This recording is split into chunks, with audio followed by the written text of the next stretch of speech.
Muito bem, 7h07. Estamos de volta e a partir de agora nós em cadeia com Lucas do Rio Verde. Bom dia para você de Lucas do Rio Verde, Simone Flores, o Helder Augusto, todos os ouvintes. E é claro, nossa audiência habitual aqui, estamos entrevistando por vídeo Janaína Riva, nesse dia especial, nesse 8 de março. Bom dia, deputada. Bom dia, Paulo Sá. Bom dia a todos os ouvintes da Jovem Pan. Eu quero cumprimentar também aqui Vinícius de Carvalho e a todos aqueles que nos acompanham, tanto de Cuiabá, Baixada Cuiabana, Cuiabá, Várzea Grande, Lucas do Rio Verde, que está nos ouvindo também. É um prazer iniciar esse Dia da Mulher estando em rede estadual e podendo desejar aqui, especialmente, um feliz Dia da Mulher para todas as mulheres que estão acompanhando a Jovem Pan aqui junto com a gente. Deputada, primeiro dizer que a tecnologia nos favorece agora conversar assim, como se estivéssemos no meio ambiente. Mas nesse caso eu vou dizer que não foi tão legal assim, porque faz tempo que não nos vemos pessoalmente. A última vez que a senhora esteve aqui em entrevista já faz um tempo, gostaria de vê-la. Mas é claro, fico satisfeito em poder levar para os nossos ouvintes essa entrevista aqui. Bom, parabéns, é claro, parabéns pelo dia, parabéns por tudo por todo o seu trabalho e principalmente no assunto do dia de hoje. E a primeira pergunta que eu quero lhe fazer é justamente isso. Por que é tão difícil mulheres seguirem seus passos? E de ser essa representante estadual, e principalmente sem uma família que seja política, né? A maioria das mulheres que conseguem se destacar vem de uma família política. Outras a gente vê numa trilha mais difícil, com mais pedras no caminho. E algumas conseguem se destacar e nem sempre têm o empurrão necessário. Nesse momento, se a Gisela Simone estiver me ouvindo, ela vai concordar plenamente com isso, né? É mais difícil para quem não tem família política. E mesmo para quem tem, o seu caso, por exemplo, é bem atípico. A mais votada de uma Assembleia é ser uma mulher. Isso não é comum. Até porque a senhora é a única por lá, né? Mas lhe perguntar, por que é tão difícil mulheres seguirem seus passos? Paulo, é difícil porque a política ela não é uma meritocracia, né? Então, assim, infelizmente nós temos mulheres muito capazes, mulheres que deveriam representar, vamos dizer assim, e ser voz, né, de outras mulheres, e que não têm condições para isso. Ainda falta à mulher oportunidade. Mas por que, Janaína, se a mulher pode concorrer como homem? Porque o ambiente ainda é masculino, então desde os comandos dos partidos, são partidos comandados por homens, eles que definem a divisão do bolo, por exemplo, do fundo partidário. Quem define como vai ser direcionado são os presidentes do partido. Eles cumprem os 30%, isso eu estou falando de uma forma genérica, tá? Mas eles cumprem os 30%, tal qual o seu bel prazer. Então, assim, não existe hoje regras com relação à divisão do fundo, de qual mulher vai receber a quantidade de recurso e por quê. Então, muitas vezes, esse recurso que deveria ser obrigatoriamente utilizado para a candidatura feminina, ele subsidia candidaturas masculinas de deputados federais, ou de senadores, ou de governadores, e é dado para a mulher como se fosse um prêmio, vamos dizer assim, mas de fato é de direito das mulheres esse recurso. E a questão histórica cultural, né, Paulo? Até pouco tempo atrás, a gente está falando aí de 90 anos, a minha avó, por exemplo, tem quase isso. Quando ela nasceu, né, a mãe dela tinha começado a votar naquele ano. Então, a participação feminina na política ela ainda é muito recente, né? Então, a gente ainda não consegue se nivelar, vamos dizer assim, quando se trata de oportunidades igualitárias. Não existe um nivelamento ainda entre mulheres e homens. Por isso que a gente sempre diz o seguinte: por que, por exemplo, que os estados onde nós temos pouca representatividade feminina são estados violentos? Por que são estados homofóbicos? Tudo isso está muito ligado. Então, a baixa representatividade, e aqui em Mato Grosso especialmente, ano passado nós fomos o 4º estado que mais matou mulheres no Brasil. Esse ano a gente já começou em primeiro lugar proporcionalmente em todo o país. Então, essa baixa representatividade política da mulher, ela reflete esses costumes culturais de cada estado, de cada região. A gente sabe como corrigir isso, mas eu vejo que ainda não é pauta prioritária do Congresso. A gente só vai começar a corrigir essa distorção quando a gente tiver lá no Congresso a paridade, ou pelo menos, Paulo, a gente começar aos poucos a implementar a participação das mulheres. Hoje o Congresso tem uma participação de 17,7% de mulheres. Na verdade, a Câmara Federal, porque o Senado tem um pouco menos, tem 12%, mas a Câmara Federal 17,7%, e até agora eles não foram capazes de votar um percentual de 15% para os estados.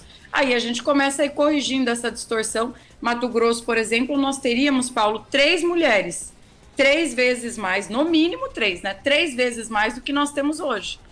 Então, ainda é difícil debater política em ambientes femininos, e ainda é difícil, no ambiente de política que é predominantemente masculino, receber bem a presença da mulher. Agora, acho que com relação a essa questão de famílias políticas, né, isso facilita para o homem, facilita para a mulher também, né? Mas é raro um espólio político, uma família política, colocar a mulher à frente do projeto. Isso é muito raro mesmo. Bom, Vinícius, bem-vindo à conversa. Pois não, obrigado. Bom dia, deputada Janaína. É um prazer muito grande poder contar contigo aqui, conosco, né? E aí eu aproveito para parabenizar também todas as mulheres por esse dia em seu nome. Como eu falei na minha abertura aqui, todo dia é Dia da Mulher, né? Mas hoje é o dia de celebrar as conquistas, né? Os avanços que nós já tivemos e aí olhar os desafios, né? Olhar o que falta ser feito, né? Porque realmente o Brasil está muito abaixo de outros países. Aqui ao lado da Bolívia, aqui, mais da metade do parlamento boliviano é composto de mulheres, né? Eles já tiveram uma presidente do Senado mulher lá, coisa que nós ainda não tivemos, né? Uma presidente do Senado mulher, né? Então isso que eu quero avaliar contigo. A cota de candidaturas para mim já foi um avanço, mas há quem defenda, eu estou entre eles, a cota de vagas, né? Como a senhora acabou de defender, né? Que haja um X% de vagas, né? Destinado para mulheres. E também já tem uma lei vigorando, até de autoria do Carlos Fávaro, né? Como senador, que conta em dobro, né, os votos dados a mulheres, a negros, tal, para fins de distribuição, né, do fundo partidário e do fundo de financiamento de campanha, né. A senhora vê como estratégias adequadas, realmente, quais outras, né, nós podemos utilizar para acelerar a presença feminina na política? Perfeito, Vinícius, um prazer também estar nessa manhã com você sabe da admiração que tenho por você. Concordo plenamente, o caminho é a cota de vagas dentro dos parlamentos. Aí, para quem está nos ouvindo, às vezes fala, mas Janaína, vai tirar a vaga de homens? Não, a gente não vai tirar a vaga de homens, a gente vai buscar, dentro dos parlamentos, refletir o que é a sociedade. A sociedade é uma sociedade de metade de homens e mulheres, com um percentualzinho aí de diferença de 2%, no máximo 3% a depender do estado, mas são estados onde metade é composta por mulheres e metade composta por homens. Então, o que a gente reivindica nisso? Que a mulher esteja representada, com voz dentro dos parlamentos, para defender as suas prioridades. Às vezes a gente comenta na Assembleia sobre prioridades femininas e masculinas.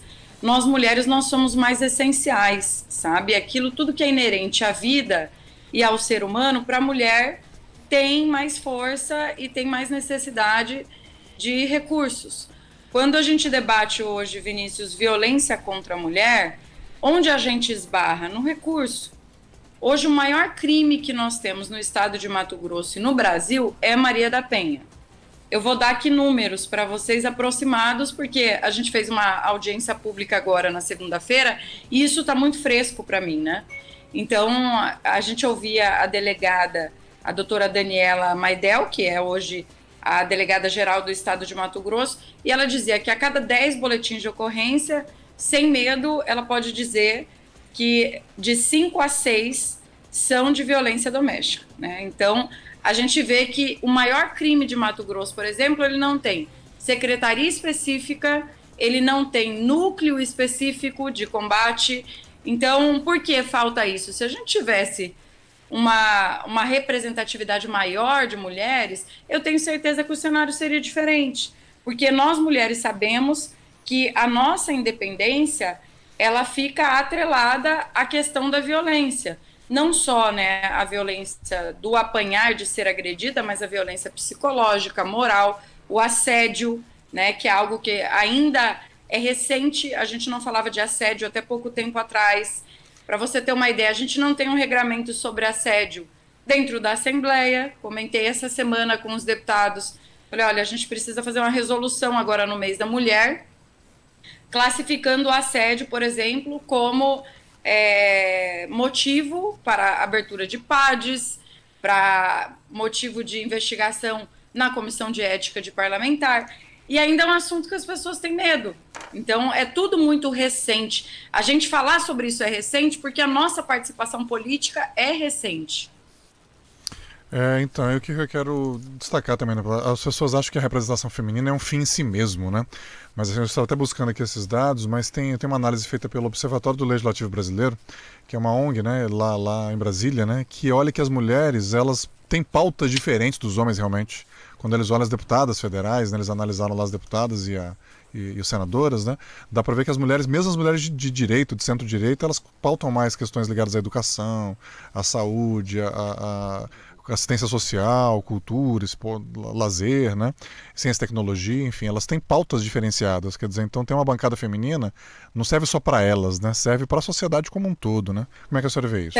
E isso serve com certeza, Vinícius, porque, por exemplo, a capacitação, né, é uma das preocupações das mulheres, porque quando a gente vê hoje a mulher que ela vive num ciclo de violência ou num ciclo de vulnerabilidade, né, que é a extrema pobreza, o que está faltando para essa mulher? Muitas vezes ela não teve a oportunidade de estudar ou a oportunidade de se capacitar ou a independência necessária para isso, né? Então, assim, eu tenho casos, nós temos vários, né, porque a gente sempre diz que nesse ambiente que a gente vive, a gente não fala de nomes, né? A gente não fulaniza, mas assim, a gente tem várias mulheres que elas são impedidas de estudar, às vezes até pelos pais, tá? Isso a gente não tá falando só do companheiro, às vezes elas são impedidas depois de seguir adiante no trabalho, aí sim, pelo relacionamento com o companheiro, ou já nesse relacionamento abusivo.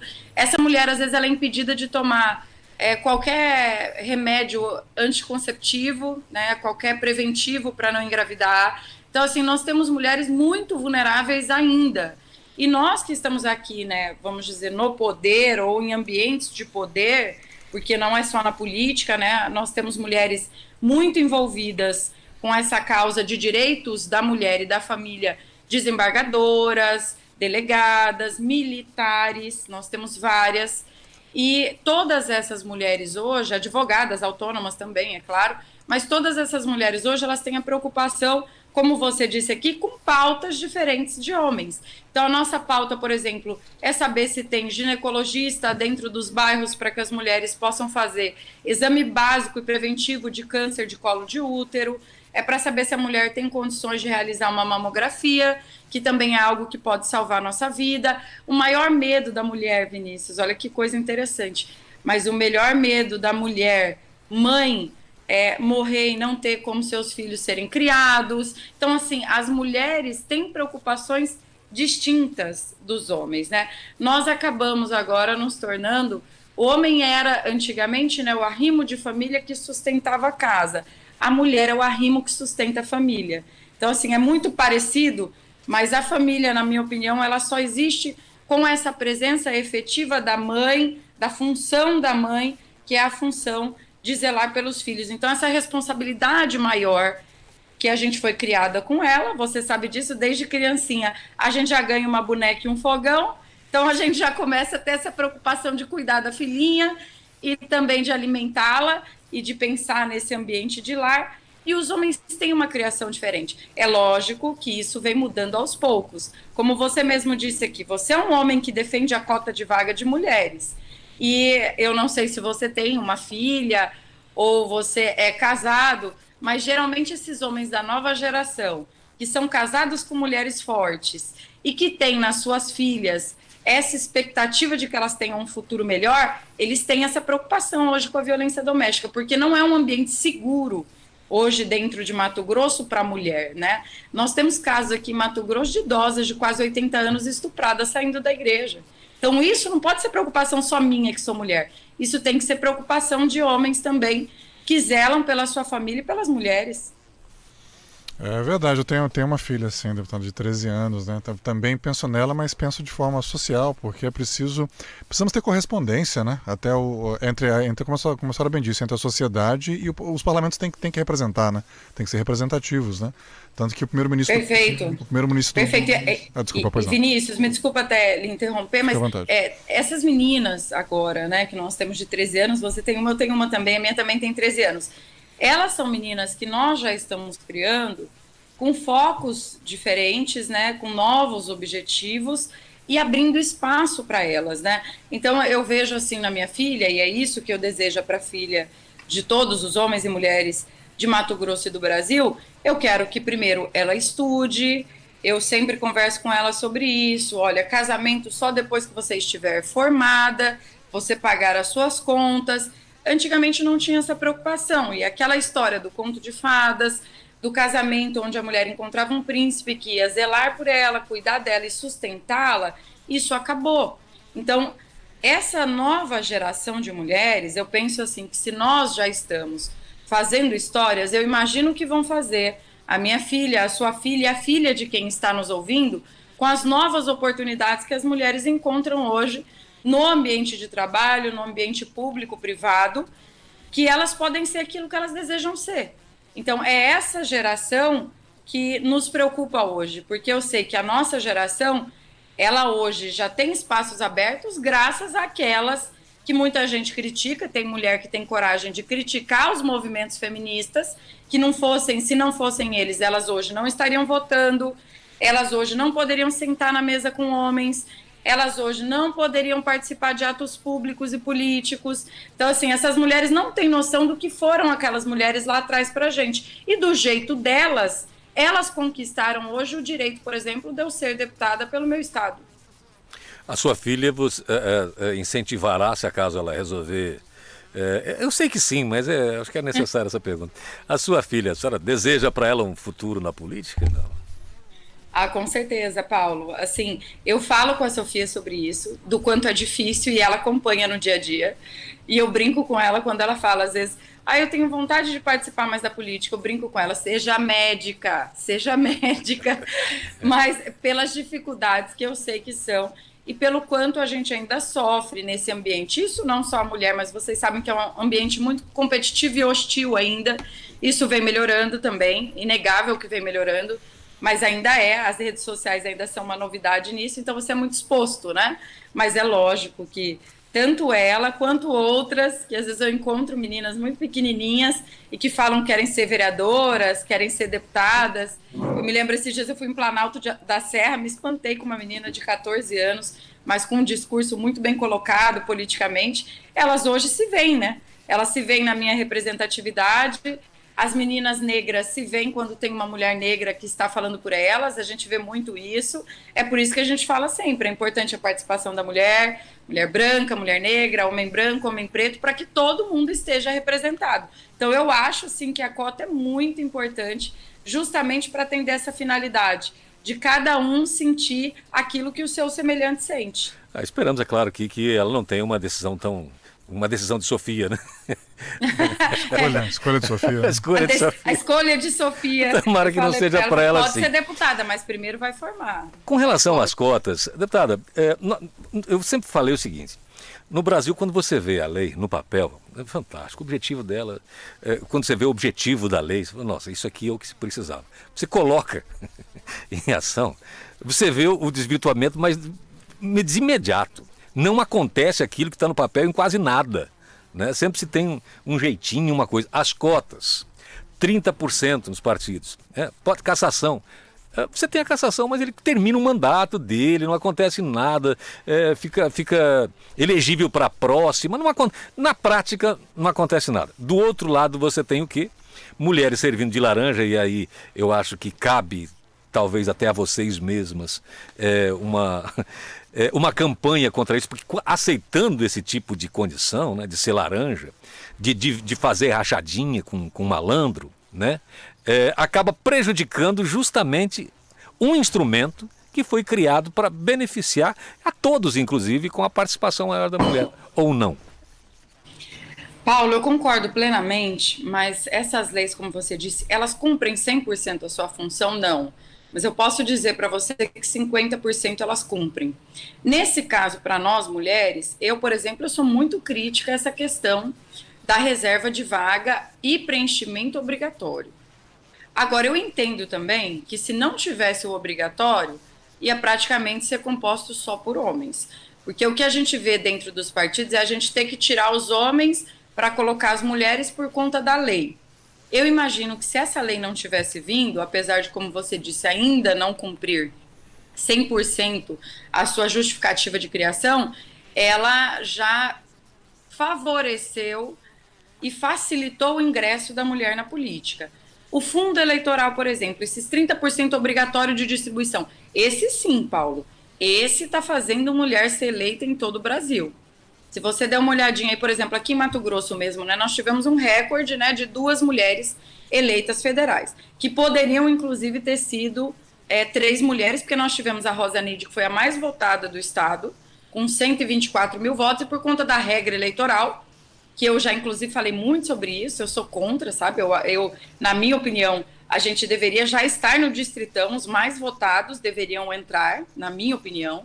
Eu defendo isso porque eu acho uma injustiça uma pessoa fazer 124 mil votos e fica fora, mas tudo bem, é a regra eleitoral, e eles dizem que essa regra eleitoral, ela contempla mais as minorias, enfim.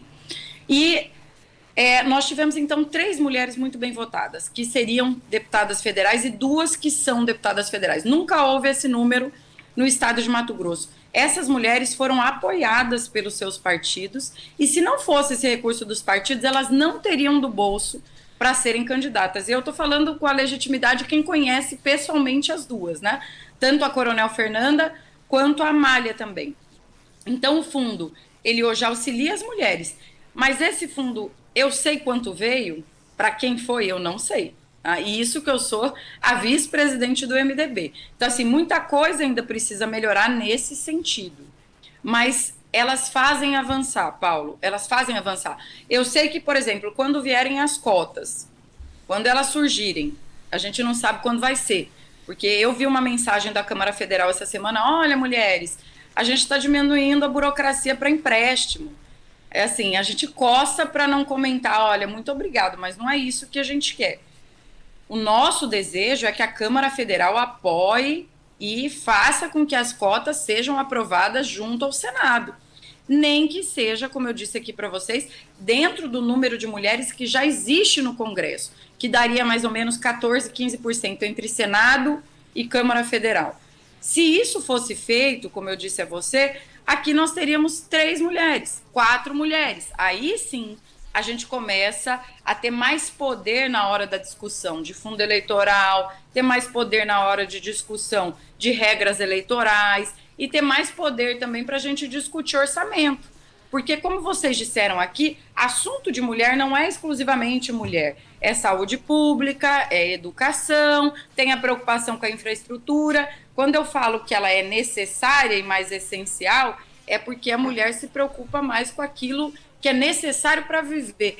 Porque hoje, infelizmente, no Brasil, a gente não tem o básico e volta e meia vem uma super invenção aí de coisas absurdas, né? E deixa de fazer o básico. Não tem pediatra no Pedra 90. Até esses dias não tinha pediatra no Pedra 90. Pedra 90 é maior do que a maioria das cidades de Mato Grosso. Eu acho que se fosse uma cidade, Paulo e Vinícius, o Pedra 90 seria hoje perto da 10ª cidade maior de Mato Grosso, das 141. Não tem um pediatra. Então, assim, isso é preocupação de mulher? Com certeza, porque quem que vocês acham que pega o sol quente para andar de ônibus ou andar a pé para levar o filho para o pediatra? Naturalmente a mulher, porque geralmente o homem está trabalhando, e assim é feita essa divisão cultural histórica dentro de casa. Não tem problema nenhum nisso, mas pelo menos ter um atendimento digno tem que ter, né? Claro. 7h32.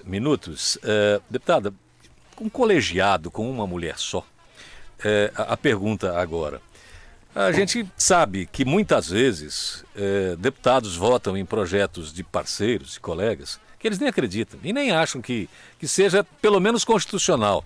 Mas há uma troca, né? Se eu não votar os seus projetos, você não votará os meus. E aí, quando você é única e não tem outros votos para lhe acompanhar nesse jogo que existe nas assembleias, nos colegiados, né, brasileiros, fica meio desproporcional, não fica? Olha, eu vou até falar para você, acho até com um projeto não, porque eu já me misturei, né? Então, assim, no começo era mais difícil. Eu lembro que no meu primeiro mandato quase nada meu era aprovado, sabe? E aí eu fui aprendendo a conviver com os deputados e eles comigo também, né? Porque não só o fato de ser mulher, mas era muito jovem também, né? Eu entrei com 24 anos e falava muito, né? Falo até hoje. Eu acho que assustava um pouquinho uma mulher tão comunicativa, tão jovem.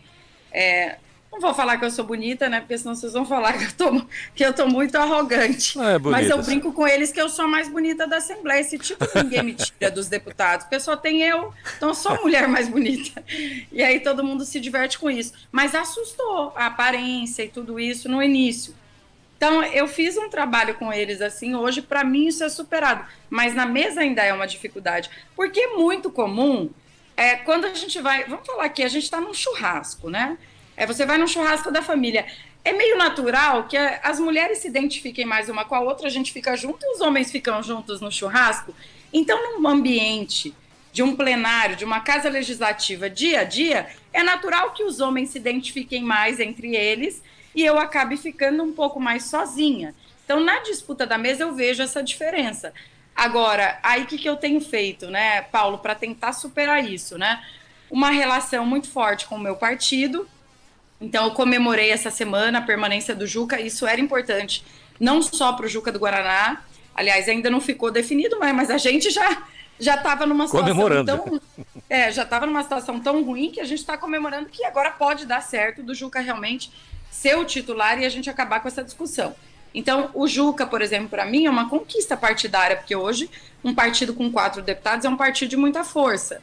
Eu construí um relacionamento ao longo dos anos com o Valdir Barranco, a gente tem um relacionamento excelente. Então, assim, eu acredito que para mim é mais difícil ampliar essa rede de apoio, porque por conta de não ter mais mulheres junto comigo. Algo que eu vejo que no Tribunal de Justiça, por exemplo, fez toda a diferença. Então, aí a gente tem um parâmetro de um plenário, né, porque ali é um colegiado também, jurídico, mas onde com mais mulheres elas conseguiram, em uma boa relação entre elas, fazerem não só uma presidente, que foi a presidente Maria Helena Povas, como fazer a reeleita, que é a presidente Clarice, e se os homens não se unirem lá, elas vão continuar fazendo presidentes mulheres. Isso demonstra que a presença de mais mulheres, ela é possível, sim, da mulher alcançar postos maiores. O tribunal é um exemplo claro disso. Falando em mulheres na presidência, já estaria mais que na hora do MDB mato-grossense ter uma presidente? Pois é, né? Eu gostaria muito, muito de ser essa presidente. O que a gente tem feito aqui dentro do MDB? Até esses dias eu conversei também com outros veículos e falei, gente, é que assim, é vendido por uma parte do partido uma discórdia e uma confusão tão grande que não existe. Qual parte? Hoje no partido... pode falar, Paulo. Eu vou deixar você perguntar, que eu já até sei. Não. Pois essa discórdia, por exemplo, seria associada ao Alencastro? Exatamente, porque hoje o prefeito Emanuel Pinheiro ele não participa das discussões partidárias, o partido não tem como um membro fiel nas discussões do partido. O problema não são as divergências, eu quero reiterar isso, porque você sabe que eu sou especialista em contrariar o partido. Uma coisa é você contrariar o partido com o aval e discutindo isso com o diretório e com os seus pares. Outra coisa é você simplesmente achar que por ser prefeito ou por ter um filho que é deputado, você tem um comando ou você fala pelo partido. Não, você fala pelo partido se você for eleito pelo diretório do partido para isso. Então, hoje, dentro do MDB, nós temos uma pacificação do diretório estadual. E ouso falar aqui para você que nunca na história do MDB de Mato Grosso, não que eu me lembre desde quando o Bezerra assumiu o partido, que deve ter uns 50 anos, nunca houve uma intervenção nacional nas decisões do diretório estadual. Então, o diretório estadual hoje ele é composto por quem? O Bezerra é o presidente do nosso partido, eu sou a vice-presidente. Então, nós estamos trabalhando uma sucessão leve, lenta. Eu não tenho pressa para isso, já falei para o Bezerra, principalmente agora, que ele está com alguns problemas pessoais e profissionais. Então, eu não tenho essa pressa de assumir. Mas eu sei que, naturalmente, eu estou assumindo com as minhas responsabilidades que o Bezerra me delega, com as atividades que ficam de minha incumbência. Então, hoje, eu respondo pelas provisórias junto ao Bezerra, pelos diretórios de todo o estado. Então, assim, eu acredito que isso vai acontecer, sabe, Paulo? Cedo ou tarde. O presidente comentou comigo que ele pensa em se afastar por algumas questões pessoais e cuidar algumas coisas dele. Então, eu vejo que isso já está acontecendo. Daqui a pouco você é presidente do partido em exercício e, aos poucos, eu acho que com essa paciência, com essa habilidade... E a mulherada sabe o que eu estou falando, que a gente é paciente. Então, assim, com essa paciência, eu acho que eu tenho condições de chegar lá e isso vai ser histórico no nosso estado. E acho que deve ser uma coisa, como eu te disse, sem divisões. Essa divisão é muito ruim para o partido. Essa divisão, na verdade, ela é muito ruim em todo lugar. Eu creio que fazendo isso e tendo essa calma que eu estou tendo, assim, essa tranquilidade para trabalhar... até porque eu já consigo atingir meu objetivo, que é dialogar. Eu tenho falado com o Juarez, tenho falado com o Bezerra, agora acho que vocês acompanharam aí, mesmo com as divergências que a gente teve no passado, eu me licenciei para o Silvano e quero que o Valtinho venha assumir. Aos poucos eu venho junto ao Bezerra, porque ele é muito sábio e ele me orienta muito nisso, eu venho conseguindo criar no partido um ambiente para futuramente ser uma presidente. Possível embate aí com o Emanuelzinho, também é legítimo de filiados que queiram ser presidente. Eu acho que é legítimo, isso qualquer um pode buscar. Problema nenhum, né? Ninguém é absolutamente dono, fora o Bezerra. Tirando o Bezerra, ninguém é dono do cargo. Mas essas ferramentas a se utilizarem para chegar a tal ponto é que talvez seja o criticável. Você prevê aí uma luta limpa, pelo menos? Uma disputa limpa? Luta não, mas uma disputa limpa? Paulo, eu acredito que sim, que vai ser uma disputa limpa, porque a gente já tem um diretório estadual, né? Caso ele queira concorrer, cabe a todos aqueles que são filiados, inclusive ele tem direito a voto, obviamente que é deputado federal, todos os deputados têm direito a voto. Então, ele tem ambiente para fazer isso. Só que é isso que eu tô te passando, isso é uma conquista, né? Você até brincou aí do Bezerra ser dono, isso foi conquistado por ele. Então, hoje, assim, dentro do partido, são pouquíssimos aqueles que criticam a presidência dele, por quê? Porque o Bezerra é um cara que ele acorda, assim, para quem tá ouvindo, eu acordo, às vezes já tem 2 ligações dele no meu celular, sabe? Aí na hora do almoço, se eu não retornei ele até o almoço, se ele me ligou, estou numa sessão, à tarde tem mais 2. Ele é de relacionamento partidário, pouca gente tem paciência para isso. Às vezes até o Juarez comenta comigo, fala, cara, eu tenho dificuldade de fazer isso. Partido, eu acho que é isso, o Bezerra faz isso, ele liga para todos os prefeitos, aí ele liga para o vereador, ele está preocupado com a vereadora, os pretensos candidatos já a prefeito. Então, assim, ele já veio me falar essa semana, olha, o Valtinho tem que ter espaço porque ele é pré-candidato a prefeito em Peixoto. Então, assim, ele tem essa mentalidade partidária que pouca gente tem. Então, por exemplo, o Emanuelzinho numa disputa, como você disse, é legítimo. E ele vai ter que tentar conquistar todo esse pessoal, porque é muita gente, né, Paulo? Assim, não é um partido pequeno. Só deputados estaduais são 4, federais são 2. Ok, e aí a gente vem para os prefeitos, são 32. Então, assim, é muita gente envolvida. Fora presidente de Câmara e tudo, que são pessoas que são ativas partidariamente, geralmente ou já foi um prefeito, ou já foi deputado. Então, o MDB é um partido, assim, de muita história e muito espólio, né? Não é simples de mexer. Eu vou confessar uma coisa para vocês aqui. Tem cidade que eu até sou mais votada e eu não consigo mexer no diretório e na provisória, porque, assim, eu gostaria de ter o partido, mas eu não sou capaz de pegar uma pessoa que está lá há 50 anos militando no partido na cidade, 40 anos, tem uns exemplos lá no meu gabinete, assim, que é de rir mesmo, sabe? E eu não tenho coragem de tirar, porque eu falo, nossa, uma pessoa que foi fiel 40 anos a um partido não merece, né, ser destituída hoje da sua função. Então, assim, é muita coisa dentro do MDB e tem que ter respeito a isso, porque o MDB é MDB desde o Arena, né? Desde a época do Arena. O MDB é grande e partido grande sempre é muito disputado, né? Só não foi o porque o Bezerra nunca abriu para ninguém e sempre foi unanimidade dentro do partido, por isso que não houve disputa. Agora vai ser. Imagina o tamanho dela, Vinícius. O tamanho da disputa. Vai ser das boas, né? Eu acho que vai. E necessária, né? Com direito a chute na canela.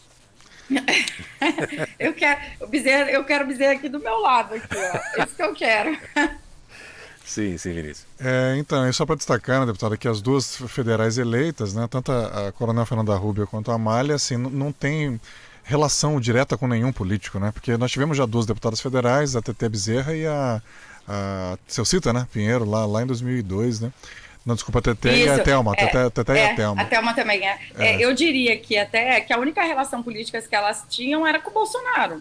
Isso, né? é verdade. Elas tinham uma relação com o Bolsonaro, no caso da Amália com a Michele Bolsonaro. E a Damares, né? E aí elas com essa relação de defesa, né, muito dura do governo Bolsonaro, as duas com a sua capacidade e habilidade também, né? A Amália é uma campeã de redes sociais, sabe? Isso em todo o Brasil. Até os seguidores dela talvez tenha mais até fora de Mato Grosso do que de Mato Grosso. Mas ela é uma campeã nas redes sociais. E a Coronel Fernanda foi muito inteligente, que ela sai de uma disputa de Senado, né, onde ela foi super bem votada, e ela vem para uma candidatura federal, como ela já tinha viajado o Estado, ela se aliou ali ao Wellington, até fazer aqui uma justiça. A Fernanda é quem começou o movimento de apoio ao Wellington dentro do PL, ela que começou. Eu lembro que no início o Wellington só viajava acompanhado da Fernanda, ela começou a defender o nome do Wellington e do Bolsonaro, e acabou se tornando também deputada federal. Então, duas deputadas, como você disse, que vínculo político dentro do Estado,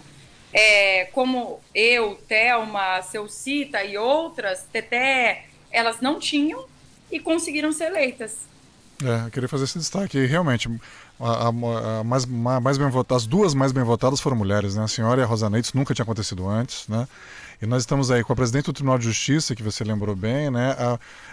A chefe da Polícia Judiciária Civil, já foi lembrada, e da Polícia Federal também é mulher aqui em Mato Grosso, né? Então, e a defensora pública, Vinícius, também verdade. Mulher então, também. A delegada-geral é a primeira delegada-geral mulher da história de Mato Grosso. Nós tivemos recentemente também a posse da bombeira Luciana, primeira coronel bombeira também da história de Mato Grosso, foi no ano passado. Nós não tínhamos nenhuma coronel bombeira. Então, assim, aos poucos é isso que eu transmito às mulheres, né, que estão nos ouvindo especialmente. Uma realmente vai puxando a outra. Você não precisa ter empatia 100%, amar, adorar aquela mulher. Muitas delas eu não tenho um relacionamento tão próximo, mas eu torço por elas porque eu sei que se elas estiverem lá na frente, elas falarão por todas nós. É muito simples essa conta, né? Até ter uma de nós para ser uma presidente partidária, até ter uma de nós para ser uma presidente de casa legislativa, ter uma governadora. Nós nunca tivemos em Mato Grosso também uma governadora, uma senadora. Essas mulheres vão puxando as outras, né? Normalmente isso acontece. Nós já tivemos uma presidente do Brasil mulher, e isso está acima, pelo menos para mim está, de qualquer ideologia partidária, né? Eu apoiei a época da eleição o Bolsonaro, mas ao mesmo tempo eu fiquei triste porque eu achava que a Rosa Neide, que era ligada ao presidente Lula, merecia o mandato, porque é muito mais difícil para a mulher. E uma mulher fazer 124 mil votos para federal, eu falo às vezes para os meus colegas homens, isso aí é quase 150 mil votos para um homem, sabe? O nosso voto é mais difícil, é muito mais difícil. Com certeza. Então, estamos olhando a parte cheia da caneca, né? Agora vamos olhar um pouquinho a parte vazia, que é o feminicídio, né, deputado? Até tem matérias hoje comentando sobre isso. Eu já tive a oportunidade de entrevistar a Mirela Martins, né? Que é uma tenente-coronel da PM, né? Que é comandante da patrulha, né? Maria da Penha. E ela falou que lá, das mulheres que perdem a patrulha, né, tem 2% de reincidência na violência doméstica e 0% de feminicídio, 0%, né? Até brinquei com ela, achamos a solução, né? Mas a mulher tem que pedir. Muitas mulheres não pedem, né? Então o que é necessário? É capacitação, é empoderamento, é mais orçamento para isso? Como é que a senhora vê essa situação? Perfeito, Vinícius, como você disse, é mais difícil que isso, né? A Mirella, ela é nossa tenente-coronel hoje, responsável pela Patrulha Maria da Penha, uma mulher, assim, extraordinária, mas é claro, ela serve ao governo e ela sabe das dificuldades, mas talvez até pela posição não possa falar como eu posso falar, que falta dinheiro e falta efetivo para a Patrulha Maria da Penha. Como eu te disse agora há pouco, e a gente precisa ressaltar aqui, antes do governador Mauro Mendes, a gente não tinha a Patrulha Maria da Penha funcionando no estado. Então, houve um avanço. Antes do governador Mauro Mendes, a gente não tinha a Delegacia da Mulher 24 horas. Houve avanço, mas precisa mais. Precisa de dinheiro para essa patrulha circular, precisa de efetivo para que ela possa trabalhar. Nós temos poucas patrulhas. Nós temos, você sabe bem, porque você, Vinícius, você, Paulo, são conhecedores da geografia de Mato Grosso, então tem muita zona rural, e geralmente é no interior onde as mulheres são mais agredidas, né? E nós não temos ainda orçamento suficiente para que a Patrulha Maria da Penha chegue em todo lugar. Realmente, os números na Maria da Penha de não reincidência são 98%. É chocante, né? 98%. Para quem está nos ouvindo e não conhece a patrulha faz, né? Eu vou de forma simplista. A patrulha, ela vai na casa de agressor e agredida e ela, a cada um mês, a cada 2 meses, ela faz aquela visitinha, entra dentro de casa, fica sozinha com a mulher, pergunta se está continuando até a agressão, ela dá uma olhada, ela faz um acompanhamento do agressor. Então, assim, ela evita com que aconteça novamente. E ela salva uma família, porque muitas vezes a mulher que foi agredida, na maioria das vezes, ela não quer deixar o agressor. Ele é pai do filho dela, e elas falam isso, assim, é até difícil pra gente falar, mas elas falam, olha, apesar dele me bater, ele é um bom pai, ele é um bom marido. Então, assim, essas mulheres não querem sair desse relacionamento. A patrulha, ela é capaz de fazer esse homem se regenerar. Ele não bater mais nessa mulher, ele se tratar, porque ele tem que fazer um acompanhamento, e vocês sabem disso, depois que ele é julgado, ele passa, quando a mulher registra o boletim, vem as medidas protetivas, ele tem que fazer bate-papos reflexivos, ele passa por um acompanhamento. Então, assim, é possível esse homem não agredir mais a sua esposa, ele não ser mais um agressor. A Patrulha Maria da Penha faz isso, né? Então, houve a reincidência mínima de 2%, Barra do Garças passou 1 ano, lá tem uma rede de enfrentamento grande, e ela é composta não só por policiais militares, civis, e pelo Judiciário, Ministério Público, mas também por voluntários, e lá houve anos sem reincidência 0. Então, assim, isso é impressionante falar. Então, a gente já descobriu como pode resolver. Falta orçamento. E aí, por isso que eu falo para você, Vinícius, mais mulheres representam também mais dinheiro. Obviamente, se a gente tivesse mais mulher, a prioridade seria maior no combate à violência doméstica e ao feminicídio. Hoje você deve até estar falando das notícias, eu entrei também cedinho no Globo.com e vi os números, né? Que a cada minuto no Brasil, são 6, né? Isso, né? 6 mulheres são mortas. São quantas, Felipe? A gente viu agora há pouco, não sei, são 5, 6 mulheres a cada minuto no Brasil é morta vítima de feminicídio. E aí, quando a gente vem para os dados por estado, Mato Grosso hoje é o 4º, 2022, tá? Porque 2023 a gente já está em 1º, foi a própria desembargadora Maria Erotides que me passou isso. Então, no Brasil, ano passado, uma mulher foi morta a cada 6 horas. Então, uma mulher a cada 6 horas foi assassinada. Em Mato Grosso, nós temos o 4º lugar quando se fala no ranking de feminicídio do Brasil 2022. E começamos 2023 aumentando. O que a gente discutiu segunda-feira? O que a gente fez de errado, Vinícius e Paulo? Que os números estão piorando. O que a gente está fazendo de errado? Na minha opinião, está faltando esses investimentos para que a gente possa fazer um acompanhamento maior. E mais efetividade. A própria delegada, a doutora Daniela, conversei com ela, falei, cadê o núcleo, né? A Superintendência de Combate à Violência da Mulher. Ela quer criar, mas ela precisa de orçamento para isso. Porque hoje a ação não é coordenada. As delegacias civis de Mato Grosso, a Polícia Militar, não tem ação coordenada, né? A Polícia Militar até tem hoje a representatividade. Nós temos várias mulheres coronéis que hoje ocupam postos, mas a delegacia hoje civil, nós ainda não temos a ação coordenada. Precisa, né? Precisa. A Polícia Civil não tem ação coordenada.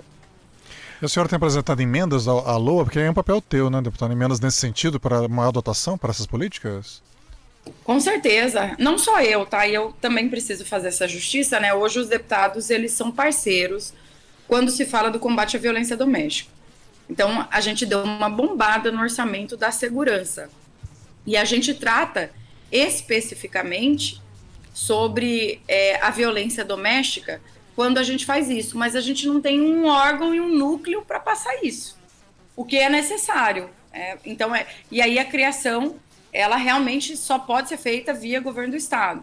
Seria muito importante, Vinícius, além desses núcleos, a retomada da Secretaria da Mulher, né? A Secretaria da Mulher, para ter uma mulher, poderia ser a própria primeira-dama, por exemplo, mas focada nessa violência doméstica, ela seria muito importante. A gente não está falando de qualquer crime, né? Como eu disse para você, é um crime que ocupa 60% das denúncias do estado de Mato Grosso. É muita coisa. Eu tenho um primo que é delegado em Comodoro, e ali é divisa, né? Fronteiriça. E aí eu perguntei para ele, falei, o crime que você mais tem aqui é tráfico de drogas, é furto por conta do tráfico? Ele, não, o maior crime aqui é Maria da Penha. Então isso é em todo lugar. Então, sendo o maior crime, eu acho que precisa de uma ação exclusiva do governo. Porque a gente colocar o recurso na segurança, aí é um parto para essas mulheres da segurança conseguirem acessar para o combate à violência doméstica. É difícil, é difícil. A gente teve essa semana até, Vinícius, esse caso da MJ, né? Policial penal, que denunciou a importunação sexual. Isso eu vou falar para você porque está diretamente ligado a isso. Dentro da própria segurança, ainda existe muita violência contra a mulher também. Então, isso precisa ser uma ação de governo. 7h54, finalzinho aqui. Nós tivemos uma discussão aqui antes, deputada, da sua chegada ao programa, sobre a questão reacendida aí das câmeras no fardamento dos policiais militares.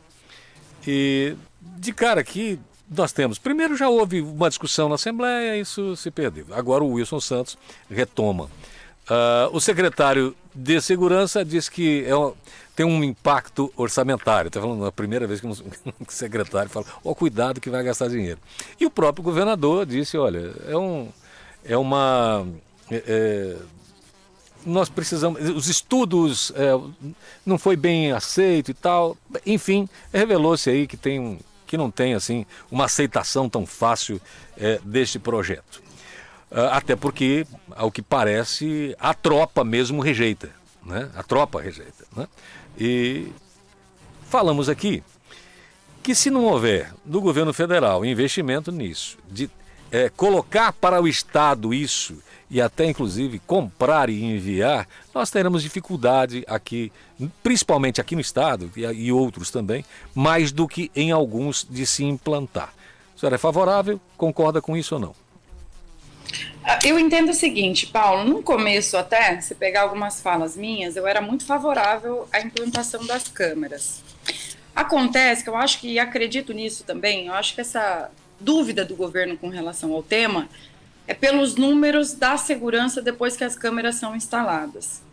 Existe um receio por parte dos militares onde houve a instalação da câmera e isso reduziu o combate à violência e reduziu o número de apreensões e por aí vai. Eu acredito que o governador, por ser um homem que estuda muito tudo isso, eu acho que o que está barrando ele é isso. Não acho que o problema seja o orçamento, não. E aí, os relatos de alguns militares para a gente e tudo, é de que não teria a mesma efetividade que tem hoje. A gente sabe que isso é algo que vai acontecer, e eu acredito muito que vai acontecer.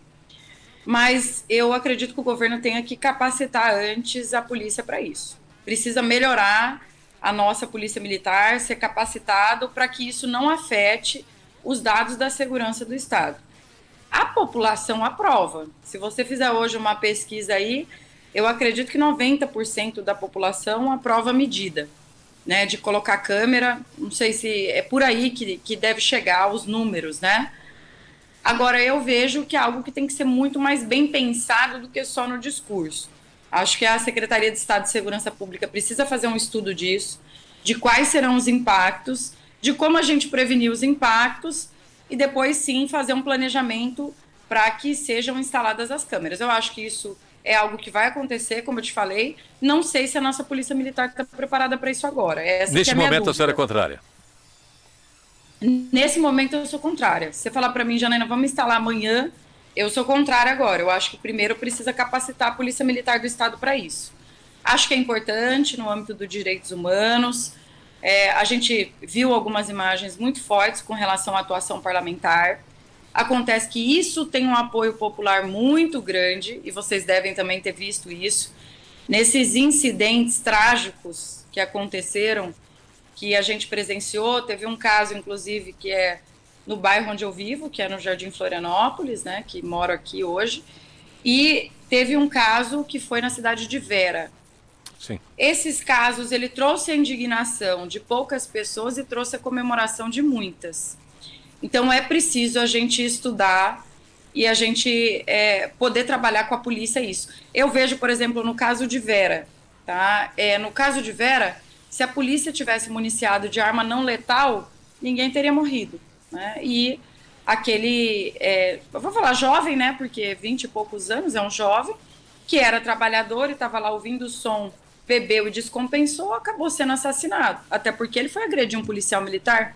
Então, eu entendo que ele assumiu o risco, mas a nossa polícia não estava preparada para isso. Agora já está, porque depois desses dois fatos, a polícia foi e comprou armas não letais.